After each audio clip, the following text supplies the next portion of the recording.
മിടക്കിനിട്ട് നോക്കുന്നുണ്ടായിരുന്നു. ഏതെങ്കിലും പക്ഷി അദ്ദേഹത്തെ റാഞ്ചി എടുക്കുന്നുണ്ടോ എന്ന്. ചില പക്ഷികൾ അദ്ദേഹത്തെ കൊത്തി നോക്കി. പൊക്കാനായില്ല. പെട്ടെന്ന് ഒരു ആനറാഞ്ചി പക്ഷി താണു വരുന്നത് അദ്ദേഹം കണ്ടു. അത് ഇറച്ചി കഷ്ണത്തോടൊപ്പം അദ്ദേഹത്തെയും കാലിൽ ഇറുക്കി പറന്നുയർന്നു. പറന്ന് ദൂരെ എത്തിയപ്പോൾ മരുഭൂമിയിലൂടെ പക്ഷി താഴ്ന്നു പറന്നു. പക്ഷിക്ക് നേരെ അമ്പുകൾ പാഞ്ഞെടുക്കുന്നത് അദ്ദേഹം കണ്ടു. അതോ കുറെ രക്തവ്യാപാരികൾ അമ്പും വില്ലുമായി ശബ്ദമുണ്ടാക്കിക്കൊണ്ട് താഴ്ത്തുകൂടി ഓടി വരുന്നു. പക്ഷി താണും പൊങ്ങിയും കച്ചവടക്കാരിൽ നിന്ന് രക്ഷപ്പെടുവാൻ നോക്കി. ഞാൻ പേടിച്ചരണ്ടു.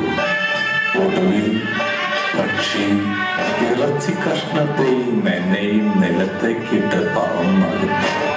വ്യാപാരികൾ ഞാൻ വീണുകിടന്ന സ്ഥലത്തേക്ക് ഓടിയെടുത്തു.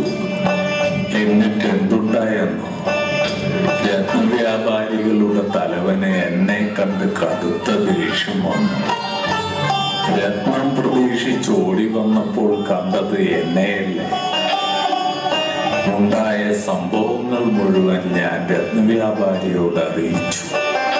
എന്നിട്ട് എന്റെ കയ്യിലുണ്ടായിരുന്ന രത്നങ്ങൾ ഞാൻ അയാൾക്ക് കൊടുത്തു. അയാൾക്ക് എന്നെ പെരുത്ത് ഇഷ്ടമായി. അവർ എന്നെ സ്വതന്ത്രനാക്കി. അയാൾ എന്നെ അവരുടെ കൂടാരത്തിലേക്ക് കൂട്ടിക്കൊണ്ടുപോയി. വിഭവസമൃദ്ധമായ സദ്യ തന്ന് എന്നെ സൽക്കരിച്ചു. ബാക്കിയുള്ള രത്നങ്ങൾ വിറ്റ് ഞാൻ നിറയെ കാശുണ്ടാക്കി. അങ്ങനെയിരിക്കെ ബാഗ്ദാദിലേക്കുള്ള ഒരു കപ്പൽ അവിടെ എത്തി. ഞാൻ വ്യാപാരി തലവനോട് യാത്ര പറഞ്ഞ് കപ്പലിൽ കയറി യാത്ര പുതിയ അത്ഭുത തീരങ്ങൾ.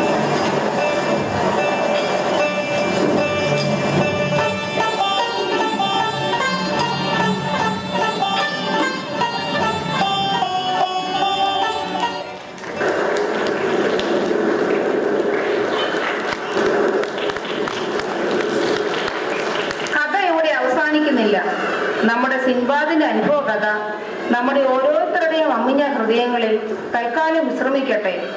പുതിയ ഓർമ്മകളുമായി നമുക്ക് അടുത്ത അക്കാദമി വർഷം വരാം, പങ്കുവെക്കാം. അതുവരെ